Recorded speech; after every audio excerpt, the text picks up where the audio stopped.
Boa tarde e bem-vindos ao novo Ian Talks. Hoje vai ser sobre o Pacto Ecológico Europeu. O nosso convidado é o professor Braga de Macedo, que nos vai falar sobre as perspectivas gerais do Pacto Ecológico Europeu, tanto na Europa como em Portugal.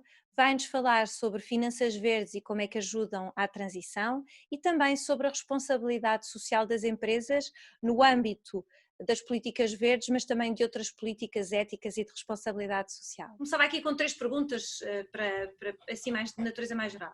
Em primeiro lugar, se considera que o pacto é possível, se é concretizável ou se é demasiado ambicioso, se acha que no caso de Portugal, que Portugal está bem preparado ou tem a coisa pelo menos bem pensada para conseguir cumprir os objetivos do pacto e se acha que esses objetivos do pacto são compatíveis com as dificuldades que Portugal tem tido em termos de crescimento estrutural, ou se pelo contrário, ao implementar o pacto, isso cria novas oportunidades para, enfim, sairmos do que tem sido uma estagnação económica nos últimos 20 anos. Obrigado, tenho muito gosto em estar aqui convosco nestes 30 minutos. Para falar de assuntos que de facto demorariam dias, para não dizer mais. É que a questão do pacto, bom, enfim, saiu um documento da Comissão ontem com esse nome e já vinha, portanto, vindo sendo debatido e penso eu que isto terá começado aqui há uns 15 anos, talvez um pouco menos, com a chamada Green New Deal. E não é irrelevante lembrar que isto foi iniciado do outro lado do Atlântico, porque há um mito, digamos, vou-lhe falar assim, uma ideia de que muito do que aconteceu de bom depois da Segunda Guerra Mundial, portanto estamos a falar realmente já da história antiga, no século passado, teve a ver com a New Deal de Roosevelt, que de facto foi uma decisão muito controversa, aliás, uma transição também bastante tremida, mas que se tem a ideia que retirou a América da Grande Depressão, que foi uma coisa de facto trágica e que marcou muito a geração que me educou quando estudei lá. Portanto, a Green New Deal era, de algum modo, vinha do Partido Monetário à esquerda do Partido Democrata, no sentido de que não, aquilo correu bem, vamos fazer aqui isto outra vez. E compreende-se isto nos Estados Unidos, não só pela herança democrata, que evidentemente isto passava-se antes da eleição de Trump, mas pronto, era qualquer coisa que tinha a ver com a ala esquerda do Partido Democrata e que tinha um bocadinho a ver com a herança de Roosevelt, que é de facto uma herança importante e relevante para os Estados Unidos, particularmente para o Partido Democrático. Demorou imenso tempo. Obama tentou, fez alguma coisa, mas, digamos, a ideia da Green New Deal era mais importante a parte New Deal do que a parte Green. Eu estou a tentar dizer-vos isto. E estou a tentar dizer-vos isto porque, no caso europeu, é capaz de ser o inverso. Não houve New Deal na Europa. Com certeza que a ideia da New Deal foi encorajada pela carta aberta de Keynes ao presidente Roosevelt, e Keynes era britânico, mas, enfim, já não está na União Europeia, portanto, a Grã-Bretanha. Portanto, a base que existe na Europa não tem nada a ver. E como não tem nada a ver, e como há aqui uma grande ambição, certos países, enfim, de facto, serem sérios em termos da luta contra o aquecimento global, dado que, enfim, não tem havido muitas notícias, antes pelo contrário as notícias têm sido más, não tem havido muito boas notícias, portanto, uma maneira da Europa, no fundo, encontrar um espírito parecido com a New Deal. Isto é importantíssimo, porque a New Deal resultou como resultou, porque, embora tenha partido de um presidente democrata até bastante à esquerda, relativamente ao seu predecessor, acabou por ser abraçada por todos. E O que não é evidente para mim neste momento é se a New Deal europeia tem condições para isso. Dir-me-ão, não tem que ter condições, são os Estados-membros, é o Conselho Europeu, vão para a frente, claro. Mas a Europa está muito longe de ter a estrutura que já nessa altura tinha os Estados Unidos, uma estrutura federal. Uma das coisas que o Roosevelt fez antes da New Deal, sabem isso, foi tentar limpar o Tribunal Constitucional, que era a Supreme Court deles. Portanto, eu penso que o entusiasmo que há à volta da New Deal europeia tem muito mais a ver com dificuldades que a Europa está a ter em gerir a situação de depressão e agora de pandemia, tentando dar o exemplo do que realmente é uma luta que foi abraçada por muitos países e que tem a ver com levar a sério as alterações climáticas. Mas, repito, enquanto que no caso dos Estados Unidos há um presidente que quer fazer, faz, no caso da Europa há muita conversa, mas quando se chega à COP, que é, portanto, quem gere essa estrutura, para não falar já da Agência Ambiental das Nações Unidas, de facto a decisão é muito pulverizada e, portanto, estar a dizer assim, o que é que diz do DIR ou desta comunicação da Comissão Europeia, é um bocado difícil saber, e peço desculpa se estou a ser bruto, em que termos é que isto é levado a sério. Claro que o levamos a sério, claro que é importante haver o efeito chamado bandeira, estamos a tratar, sim, é bom, é importante, mas é evidente que as coisas não aparecem feitas. E, neste momento, a capacidade de ação unitária da Europa, que já é bastante diminuta, tendo tantos desafios e tão contraditórios, não é evidente para mim, desculpem usar uma expressão anglo-saxónica mais uma vez, qual é o pecking order e em que altura está a parte verde. Porque a questão da pandemia, evidentemente, tem uma urgência que toda a gente percebe, e a questão, que também aludiu na sua pergunta, da depressão existente na Europa, que ao contrário dos Estados Unidos, que tinha apenas um governo, aqui há uma míriade de diferentes situações e no meio disso tudo, com certeza que é importante ter estes objetivos ambiciosos, mas, particularmente aqui a partir de Portugal, temos que perceber um bocadinho o que é que se ganha, o que é que se perde e porquê. E nada disso, na minha perspectiva, não quero parecer pessimista, mas nada disso me parece ter sido debatido. Enfim, admito que possa haver algum grupo secretivo que o faça, mas o que passa para os jornais não tem, isto é muito assim, toda a gente está a fazer, nós também vamos fazer. Bem, estamos no extremo ocidental da massa terrestre euroasiática, claro, é na Europa, mas enfim, sempre tivemos uma relação com outros continentes e, portanto, para mim não é nada evidente, e se há algum estudo, agradeço, já que estão metidos nisto, que até para facilitar o diálogo, que eu poder esclarecer-me, eu não vejo muito de pensamento sobre os ganhos e as perdas de Portugal enquanto país. Com certeza que não vai ir ao contrário da União Europeia, como é óbvio. Portanto, é uma parceria na qual temos apostado, e com razão. Mas pronto, mas tem que se ver, e eu não vejo a ideia que eu chamava de negociação, e dizia isto já depois de assinar o Tratado de Maastricht, porque há coisas que nos interessam e outras que não nos interessam. E eu, neste momento, não vejo essa discussão. Portanto, aqui está a minha resposta. Lamento não ser mais cheerful, mas é o que se me oferece dizer. Muito obrigada, isso é uma introdução ótima ao tema e eu se calhar ia pedir ao Pedro para acrescentar aqui mais algumas, o Pedro também tinha aqui umas perguntas para pôr. Uma questão que me tem intrigado ao longo dos tempos e sofro do mesmo problema do professor, vejo pouco debate na cena pública.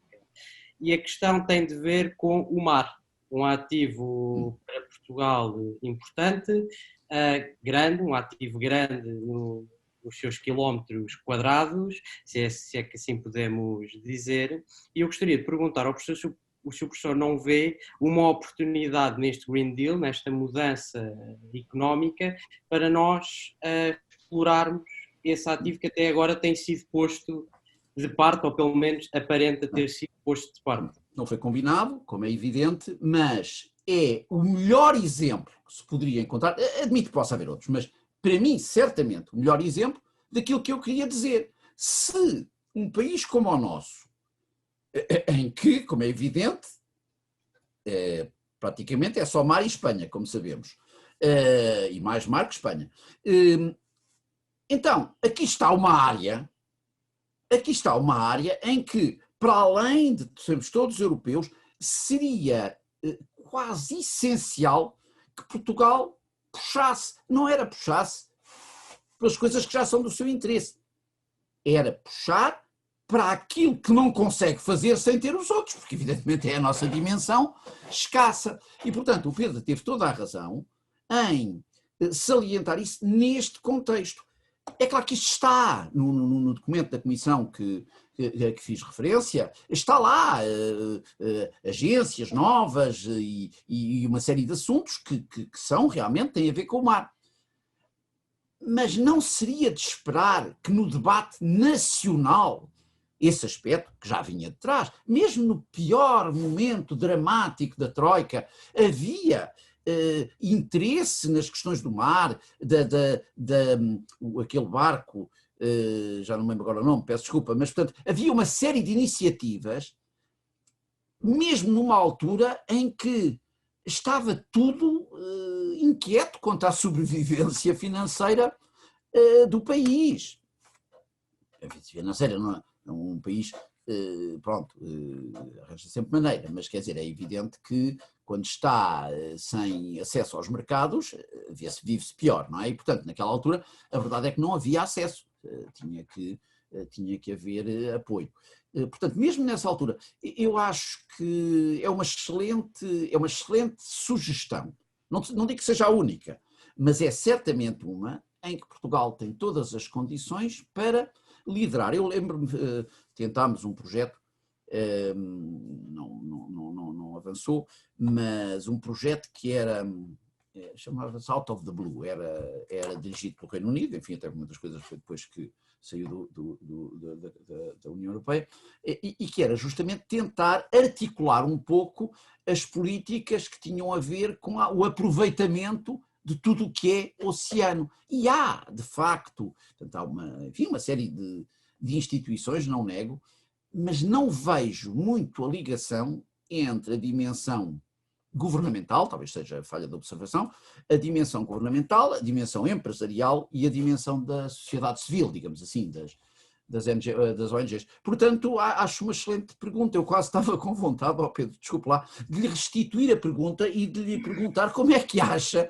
que, de uma maneira, enfim, razoável e sem, digamos, demasiada, portanto, epopeia, o que é que se poderia fazer? Porque, de facto, aí está um caso em que valeria a pena, designadamente, até temos um ministério com esse nome, ver alguma coisa a acontecer. A sensação que eu tenho é que está a acontecer pouco, mas posso estar mal informado. E nessa altura, certamente, que o Pedro me irá esclarecer. A primeira palavra que me vem à cabeça nesta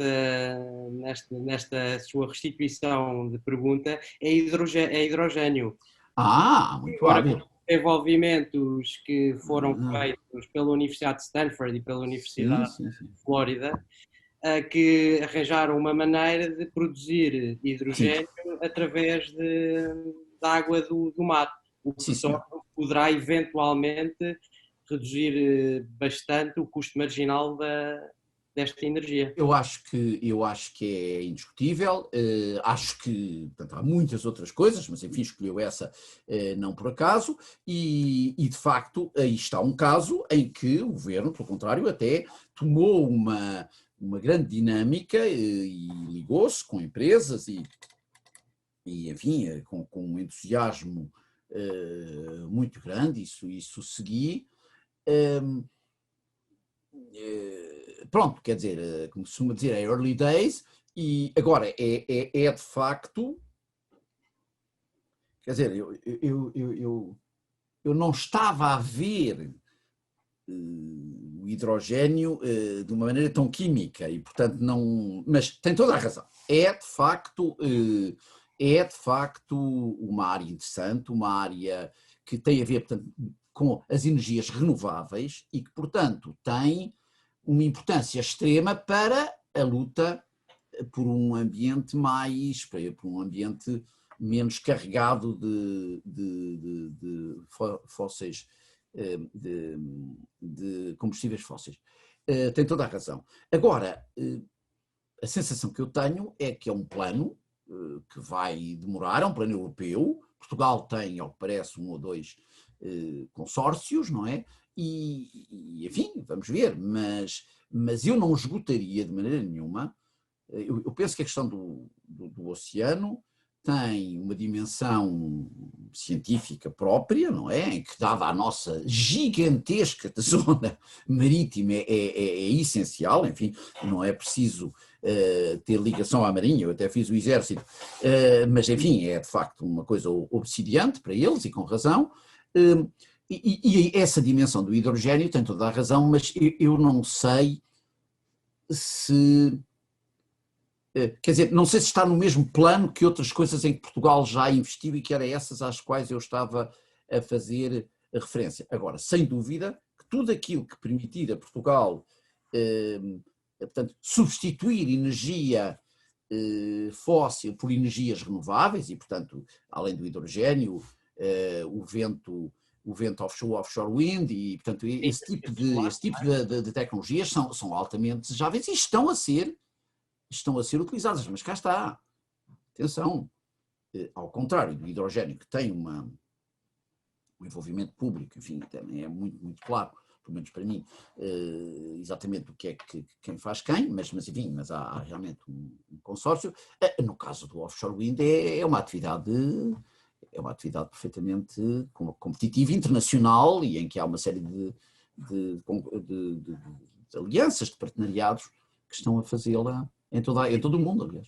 E na energia solar também, não é, professor? Porque estamos no top 5 no índice Bloomberg, estamos no top 5 de maiores produtores de energia solar, o que é um ponto muito favorável. Sim. Há uma disputa, assim, um bocadinho entre o solar e o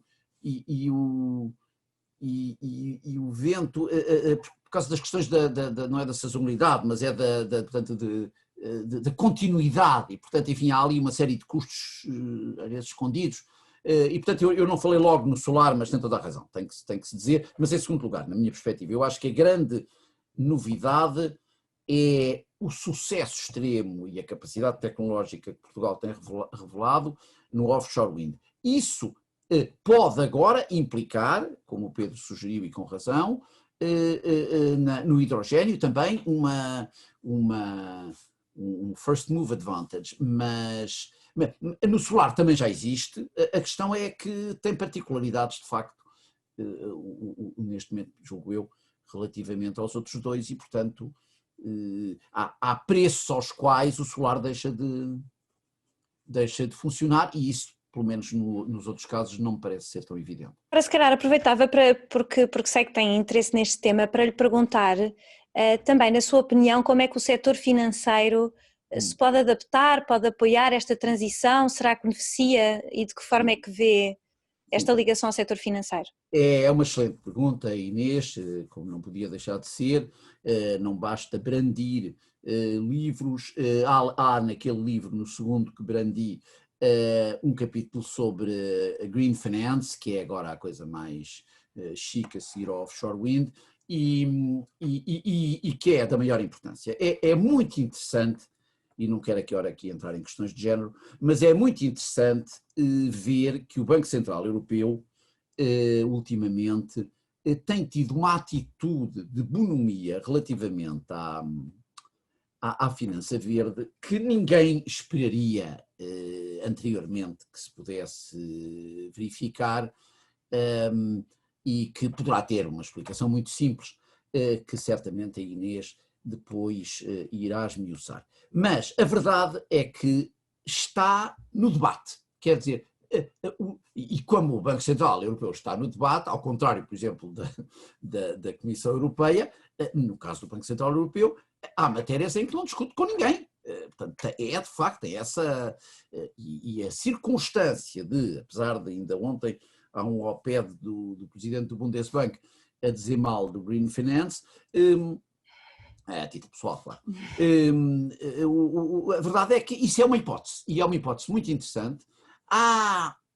Da parte do Fundo Monetário Internacional já havia essa simpatia continua com a nova diretora-geral, portanto eu estou a dar mais areia para a sua caminhonete, e de facto parece-me que é uma área muito interessante. Agora, no meio de todas as dificuldades que existem na finança, o problema é se a Verde vai resolver todos os problemas ou só alguns. Eu inclino-me para que não resolva todos, mas em todo caso acho que vai ser o setor líder nessa matéria e que isso por seu turno vai ajudar imenso à parte climática, porque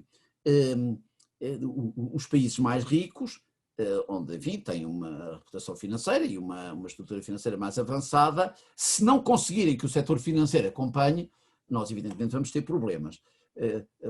Portanto, além deste aspecto da finança verde, eu também estou encorajado, no que se refere ao Fundo Monetário Internacional, pela circunstância de também estarem, em articulação com o G20, numa posição de renovar algumas formas de reestruturação da dívida aceites pelo mercado, portanto, como foi aquela dos países altamente endividados aqui há uns 20 anos, a HIPC. Portanto, está a haver da parte das instituições financeiras internacionais, nas quais se inclui naturalmente o Banco Central Europeu, para a sua área, um dinamismo nessa matéria. E isso, eu diria que é talvez mais importante do que muitas outras declarações, porque não são only game in town, para usar a expressão tradicional, mas enfim, não há dúvida que são jogadores importantes e se o Banco Central Europeu tem essa posição, não é totalmente evidente que possa fazer tudo o que quer, ou que saiba sequer tudo o que pode fazer, mas que o Green Finance vai ser uma ajuda, e isso também vai beneficiar do facto da administração americana quase de certeza querer mostrar serviço nesta matéria depois dos 4 anos de afastamento e até de saída. Não é?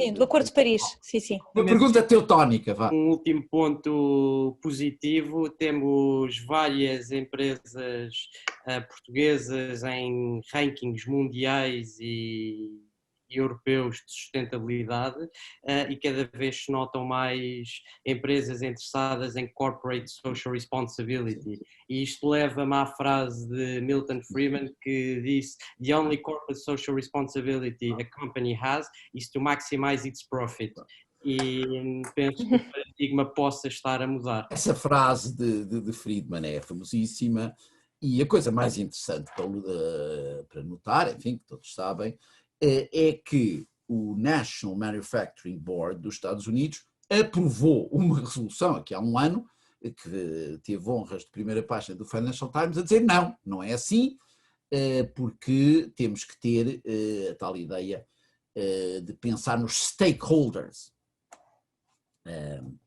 E isso, neste momento, digamos, é uma indústria a fazer o ranking das empresas pela sua dimensão social, de responsabilidade social, a sua dimensão ética, e é uma coisa levada muito a sério. E os green bonds, voltamos ali aos green bonds, claro que a ética não é só green, são procuradíssimos. Portanto, há de facto uma consciência do mercado financeiro relativamente à ética e à sustentabilidade. Portanto, no fundo, o argumento da Corporate Social Responsibility e a dúvida relativamente ao Friedman tem a ver com a circunstância de que o stakeholder tem um horizonte de mais longo prazo do que o shareholder. É assim, é a realidade, não há mal nenhum, Mas, pronto, portanto, agora põem-se problemas. Portanto, a ideia está totalmente aceita e, como digo, é evidente que as empresas internacionais procuram o Dow Jones Sustainability Index, enfim, Dow Jones, a indústria mais suja, e tem o Sustainability Index, é claro que é um acaso histórico, mas portanto, esse aspecto é importantíssimo, mas olhar para os detalhes vale a pena. E quanto aos detalhes, eu quero deixar aqui um pensamento no qual tenho estado a trabalhar, e que, enfim, é uma coisa bastante polémica e, enfim, difícil na área da corporate governance, que é o chamado pecking order dos stakeholders. Porque a única vantagem do que dizia Friedman, e estou convencido, não conhecia muito bem, mas, enfim, tive uma educação diferente, mas, água salgada, mas a verdade é que isso era fácil, portanto, é acionista ou não é. Agora, os stakeholders, trabalhadores, ambiente, quer dizer, uma variedade imensa de interesses, de horizontes, como é que se faz? E aí há uma resposta interessante. É que a supervisão das empresas, portanto, os executivos não podem resolver esta questão do pecking order, é impossível. Portanto, há questões de operacionalidade e, portanto, tem que haver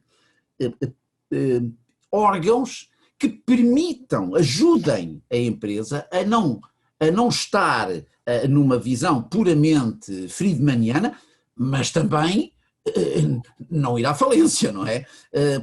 Portanto, este ponto do pecking order é relevante porque evita aquela ideia, não, podemos fazer tudo, que é infelizmente o que muitas vezes existe, não estou só a falar do governo português, que é sempre tudo para todos, mas, quer dizer, não faz escolhas. E esta palavra pecking order, que é desagradável, enfim, conhecem a origem, não é? Tem a ver, é um protocolo. Então o que é que está no protocolo? Eu estou no lugar 115. Pronto. Mas então qual é o seu grande sonho? 114. Maior pavor? 116. Quer dizer, pronto. Isto é brincar, mas é uma questão séria, portanto acho que fez todo. Que a resposta é: não se pode pensar só nos acionistas, mas há uma maneira de responsabilizar as decisões dos executivos, mas não pode dizer-se arranjem vocês a solução, porque na verdade